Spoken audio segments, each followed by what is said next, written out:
Hello everyone, welcome to the Manu Law classes in the session of Daily News Analysis. Today is 22nd of June 2024. You are watching with Naresh Sharma.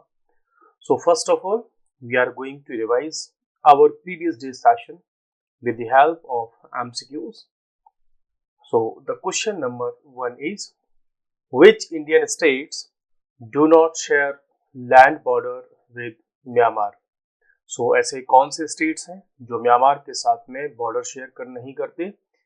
We are talking obviously about Indian states. So Assam and Meghalaya, Arunachal Pradesh and Nagaland, Nagaland and Mizoram, Manipur and Arunachal Pradesh. So actually, Assam and Meghalaya, both states do not share land border with Myanmar, but all these states share land boundary with Myanmar. If you have this location, then Arunachal Pradesh, Nagaland, Manipur, and then Mizoram. All these states share land boundary with Myanmar. And Myanmar and Indian, this region of India is in news due to the political influx or the influx of refugees from Myanmar to Indian states, especially in Manipur region. So that's why this question becomes relevant. Which option represents the mountains between India and Myanmar? So this can be also a static portion वाला question बन सकता है from geography or location based question. A. Patkai range. Question is, which option represents the mountains between India and Myanmar? So Patkai range, Naga hills and Chin hills, Garo, Khasi, Jayantia, Manipur hills and Khasi hills, Garo hills and Manipur hills. Actually, Patkai range, Naga hills and Chin hills, these are the mountain ranges or mountain hills which makes boundary or border between India and Myanmar. So this is the correct option. On the other hand, Garo, Khasi and Jaintia, these are the main hills of Meghalaya, and the region between these three hills, suppose these are the three hills, then the region between these three hills, there are places like Mao Sinram and Cherrapunji. So this region is the region which receives world's highest rainfall. So world में सबसे ज्यादा rainfall इसी reason में होती है और उसका name है उस प्लेस का माओ सिनराम. और वर्ल्ड की सेकंड हाईएस्ट रेनफॉल वाला प्लेस है चेरापूंजी. और ये तीनों की तीनों हिल्स हैं गारो, खासी, जयंतिया. और मेघालय में इन तीनों हिल्स के नेम पर तीन ट्राइब्स भी हैं, तो उन्हीं के नेम पर ही भी जो है इनका नेम है. क्वेश्चन नंबर 3, कुकी जू tribe belongs to which state? Recently we were discussing about the tribal conflict in the region of that is northeast India and especially the Manipur region. So Kuki-Ju tribes, Naga tribes and Meitei tribes, these are the main or majority tribes in Manipur. So the correct answer is Manipur. What is correct about the pro tem speaker or the speaker pro tem? You can use both terminologies like pro tem speaker and speaker pro tem. So both are the correct terminologies. Here you have to find out the correct statement about pro tem speaker. It is elected by the newly formed Lok Sabha? No. It is appointed by the previous speaker? No. It is nominated by the main opposition party? No. It is appointed by the President of India? Yes. So Speaker pro tem is a temporary post. So the Speaker pro tem is appointed by the President of India for 2-3 days. So the newly elected members can have the oath ceremony to become the actually member of parliament. So before taking the oath, they are not allowed to sit in the parliament. So only after taking the oath, they become the member of parliament and they are allowed to enter into the premises or take participation in the meetings of the parliament or the Lok Sabha or the Rajya Sabha. In the case of Lok Sabha, so the newly elected members have to be supervised by their oaths and their meetings have to be supervised and head of the Lok Sabha.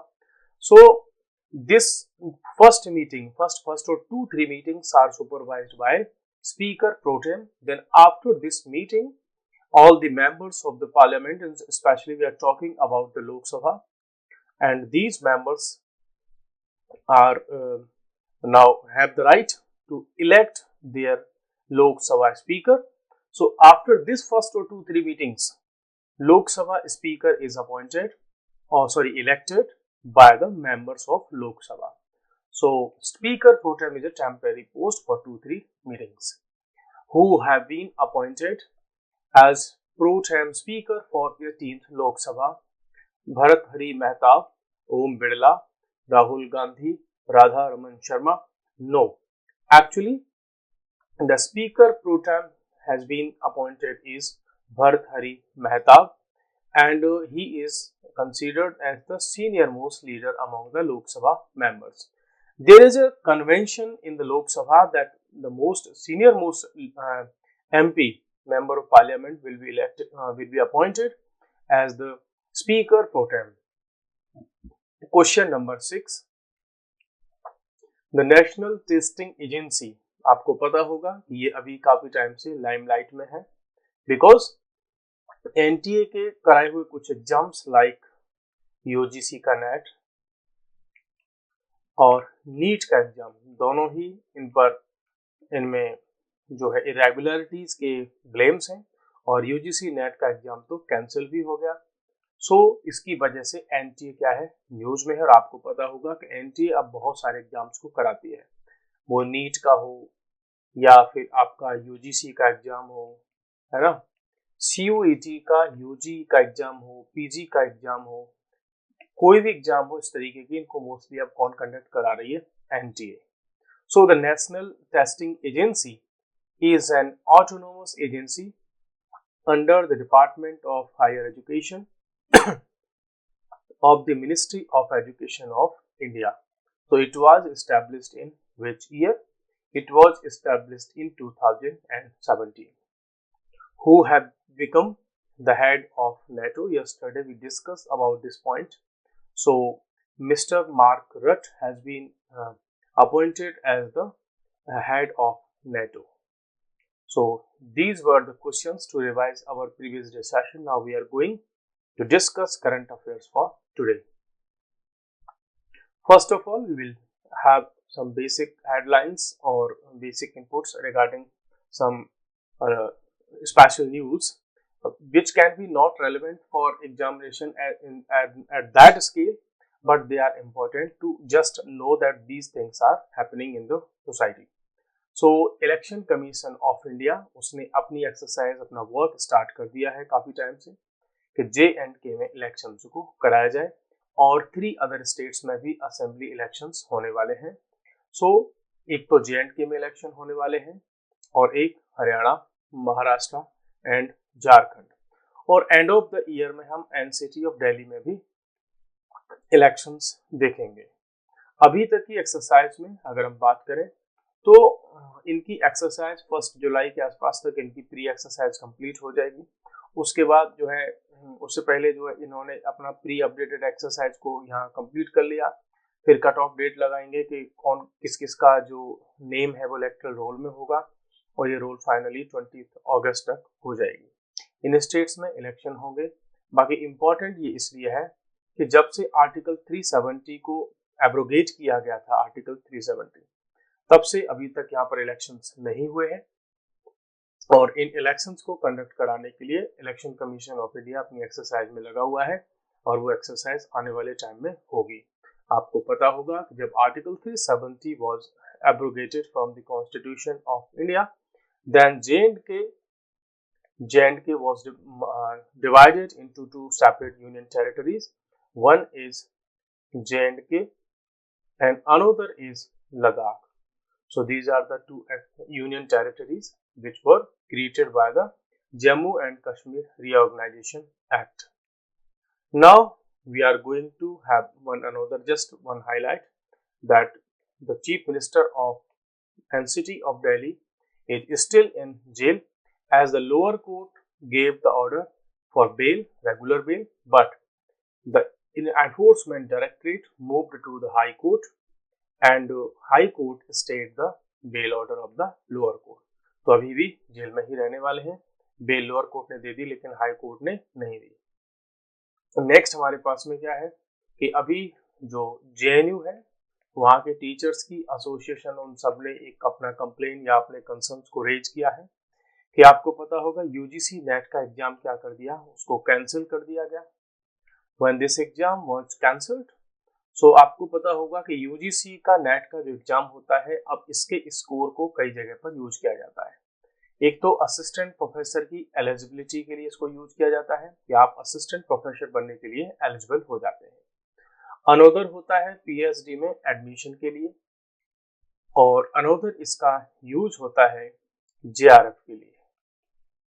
सो अब specially यहाँ PhD की बात हो रही है, JRF की बात हो रही है कि जिन लोगों ने नेट का एग्जाम दिया है अब वो एग्जाम हो गया कैंसिल। अब मींस इसका एग्जाम री एग्जाम होगा, और री एग्जाम होगा तो उसका रिजल्ट भी लेट आएगा।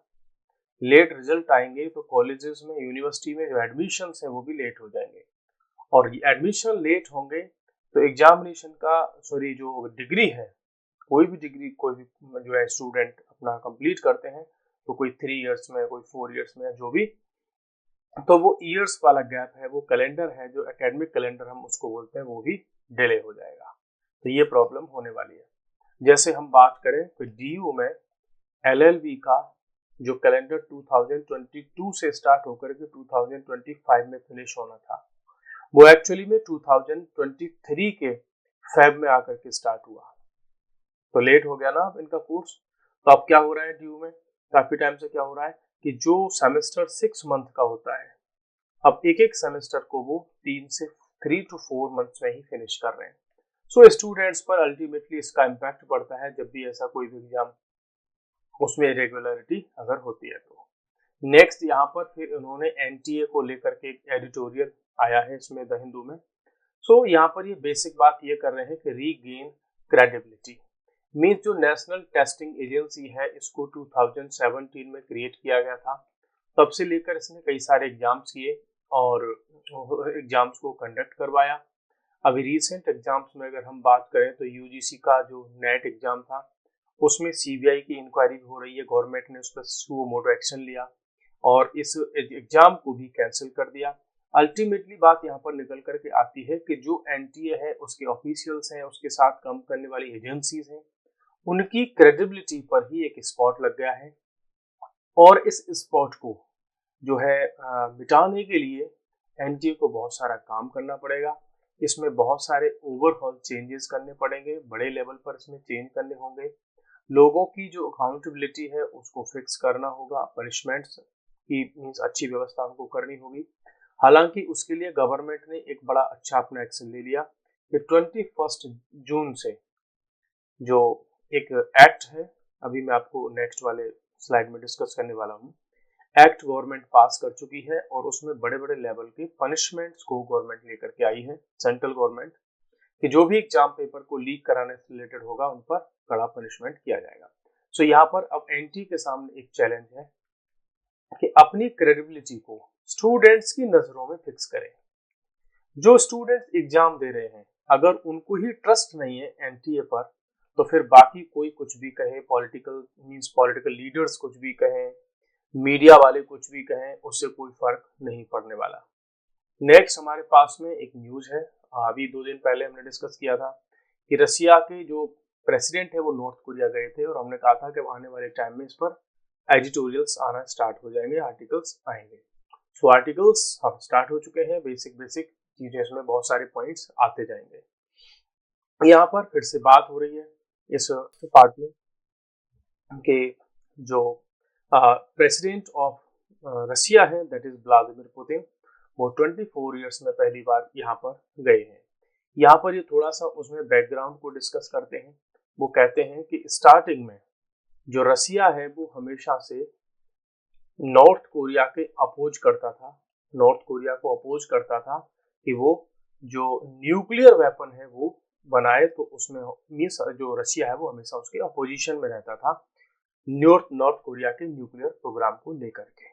अब हुआ क्या है कि रिसेंट ईयर्स में ये जो अपोजिशन है वो ब्रेक करने लगा। वाई कि एक तरफ तो जो नॉर्थ कोरिया है उस पर बहुत सारे सैंक्शंस लगा रखते हैं जो है वेस्टर्न वर्ल्ड के कंट्रीज ने। उसमें हम ऑफ कोर्स बात कर रहे हैं यूएसए की, USA, Canada, Britain, Germany, France, ये सारे कंट्रीज ने इन पर सैंक्शंस लगा रखे हैं और नॉर्थ कोरिया को इन्होंने आइसोलेट कर रखा है। ठीक, वहीं पर अब बात हो रही है उधर रशिया का जो कॉन्फ्लिक्ट है यूक्रेन के साथ में, उसमें भी रशिया को आइसोलेट किया जा रहा है। सो दोनों ही isolated countries on in the world politics वो नजदीक आ रहे हैं और दोनों की फ्रेंडशिप अब आगे बढ़ रही है।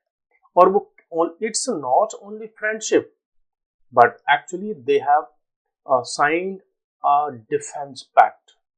और वो डिफेंस पैक्ट क्या कहता है, लाइक नेटो, जो नेटो का चार्टर है उसका कॉन्स्टिट्यूशन है, it says that if any member of the NATO will be attacked by any third party, any another nation, then all the countries will retaliate as a unit.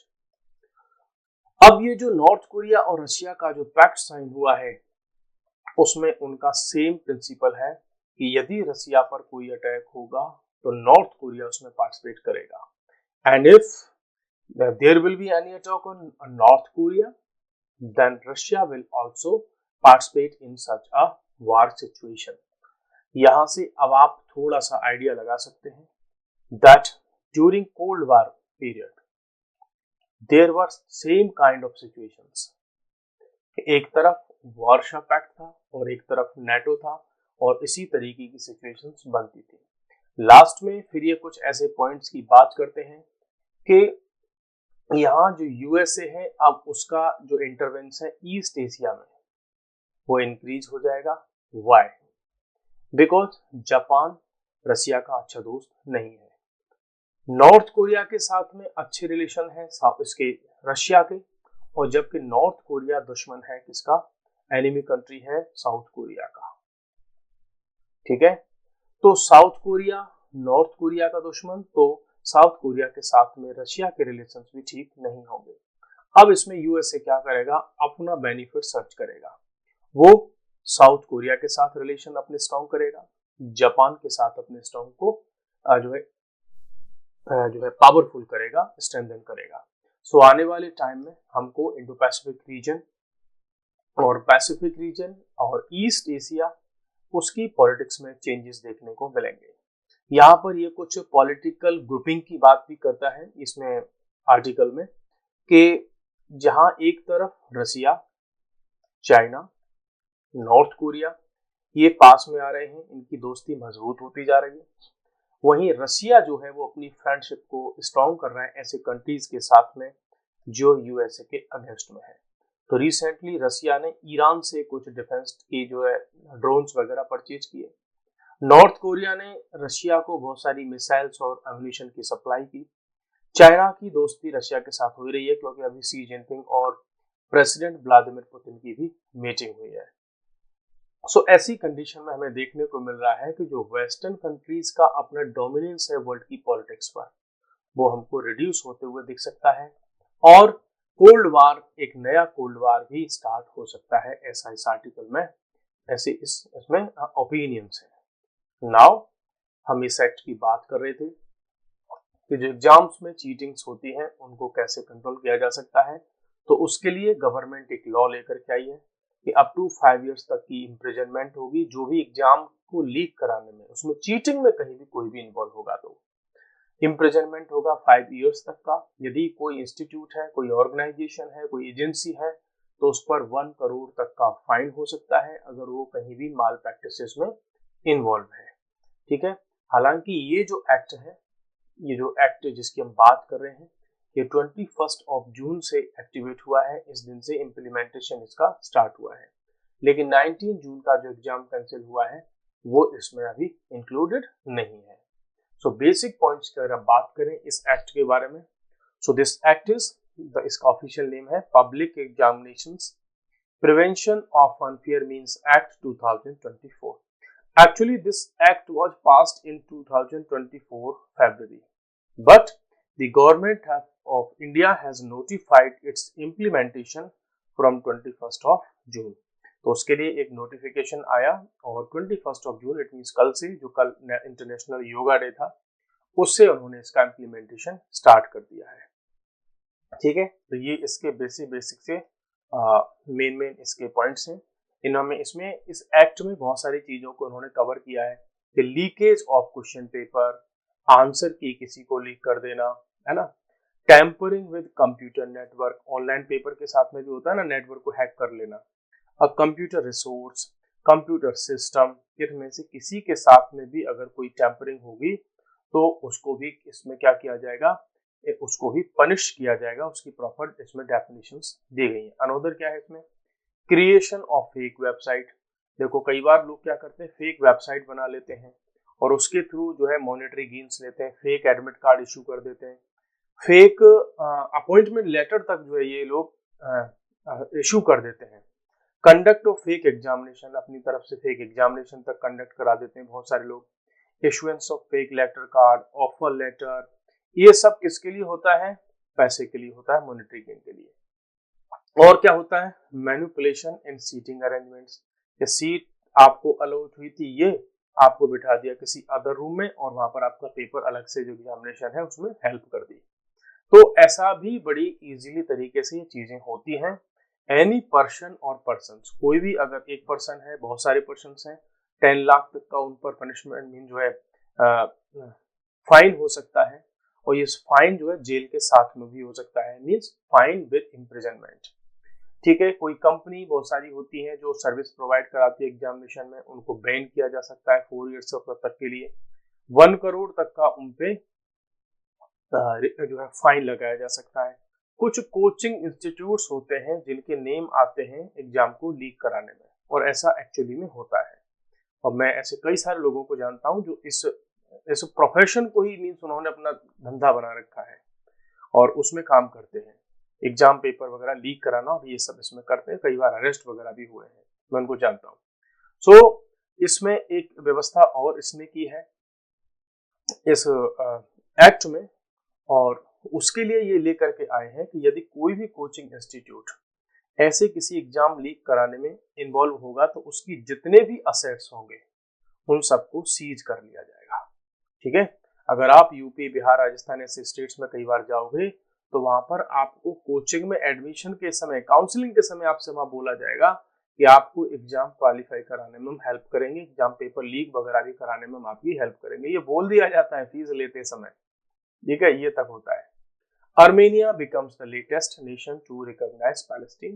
You can recall in previous day sessions before few days हमने बात की थी कि जो Spain है, Ireland, Norway, ये countries हैं, इन्होंने पैलेस्टीन को एज ए नेशन मानने का अपना जो फॉर्मल प्रोसेस है वो मीन्स पूरा करने की बात कही है और कहा है कि हम पैलेस्टीन को एक नेशन की तरह एक्सेप्ट करते हैं। उधर एक नया नेशन और हो गया, दैट इज येरेवन। इसने भी बोल दिया कि हम भी क्या बनेंगे, मीन्स हम जो है पैलेस्टीन को एज ए स्टेट कंसीडर करेंगे। Former Soviet republics also condemns Hamas's kidnapping of civilians. ये जो येरेवन है पहले सोवियत जो रिपब्लिक है, इट मीन्स यूएसएसआर का ही पार्ट हुआ करता था। हालांकि इसने पैलेस्टीन को एक्सेप्ट किया है एज ए नेशन, बट जो हमास ने सिविलियन पीपल को किडनैप कर रखा है उसको भी इसने कंडेम किया है। नेक्स्ट हमारे पास में क्या है, Hinduja family members get jail term for exploiting staff. देखो कोर्ट ऐसे भी होने चाहिए कि कोई कितना भी पावरफुल हो, लेकिन जब लॉ के सामने आ जाए तो उसको मीन्स प्रॉपरली ट्रीट किया जाए, इक्वलिटी बिफोर लॉ ये देखने को मिलती है। स्विट्जरलैंड के एक कोर्ट ने ब्रिटेन का जो रिचेस्ट फैमिली है, और ये इंडियन ओरिजिन के लोग हैं, और इन पर ब्लेम्स थे कि आपके यहाँ जो नौकर काम करते हैं, वर्कर्स काम करते हैं घर में, उनका एक्सप्लॉइटेशन किया है, घर से बाहर नहीं निकलने देते, उनका जो पासपोर्ट है उसको अपने पास सीज करके रख लेते हो, प्रॉपर उनको फूड वगैरह ऐसा कुछ नहीं मिलता, उनको प्रॉपर फ्रीडम नहीं है, घर से बाहर नहीं जा सकते, ऐसा एक्सप्लॉइटेशन किया है। तो इसके लिए उनको क्या हुई है, जेल टर्म इनको मिली है। सो इंडिया में भी ऐसा होना चाहिए कि जो गरीब आदमी है, जो पुअर है, जो मीन्स उसके जो पावरफुल नहीं है, अगर उसके साथ में कहीं भी ऐसा कोई एक्सप्लॉइटेशन हो रहा है तो उसमें उसको न्याय मिलना चाहिए। सोसाइटी का एक रूप हमें और देखने को मिला है कि कैसे र्यूमर्स सोसाइटी में बड़े बड़े इश्यूज क्रिएट कर देते हैं। पाकिस्तान में एक मॉब ने, भीड़ ने थाने में से एक व्यक्ति को, पर्सन को वहां से निकाल करके और क्या किया, उसको रोड पर बहुत लंबे दूरी तक उसको पहले खींच करके ले गए, घसीटते ले गए, पत्थरों से उसको मारा, और फिर बीच मीन्स जो क्रॉसिंग होती है, चौराहा होता है, पब्लिक के सामने उसको जिंदा जो है एक जो है हैंग उसको कर दिया गया। और ये सब कहाँ हुआ, उसको थाने से निकाल करके किया गया। उसके पीछे कारण क्या था, उसके पीछे का जो रीजन दिया गया वो ये बताया गया, उस पर ये ब्लेम्स थे। देखो ब्लेम्स थे, ब्लेम्स क्या कह रहे हैं कि इनके पास में कुरान के कुछ जो पेजेस हैं उनकी फोटोकॉपी थी, और इन्होंने उन फोटोकॉपी में उनको उनका डिसरेस्पेक्ट किया था, उनका ठीक से रेस्पेक्ट नहीं किया था, कुरान के कुछ पेजेस की जो फोटोकॉपी थी उनका रेस्पेक्ट नहीं किया।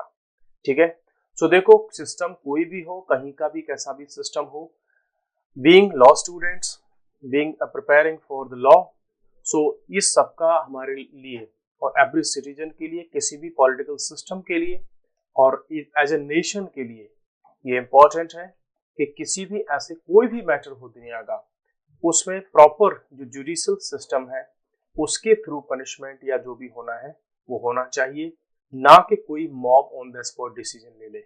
मींस अगर सारी चीजें हम मॉब के हाथ में छोड़ देंगे तो मॉब किसी को भी क्रिमिनल की तरह ट्रीट करके विदाउट एनी प्रॉपर इन्वेस्टिगेशन और without even giving chances to the person to represent his views, कि भाई उसका क्या कहना है, बिना सुने ही उसको जो है अगर डेथ करेंगे तो फिर मॉडर्न वर्ल्ड में जो जुडिशियल सिस्टम्स हैं उनका कोई यूज नहीं रह जाएगा। So guys, these were the main articles to understand that what is going on in the society at a global scale and in India. So we are going to summarize this session. So bye bye, take care.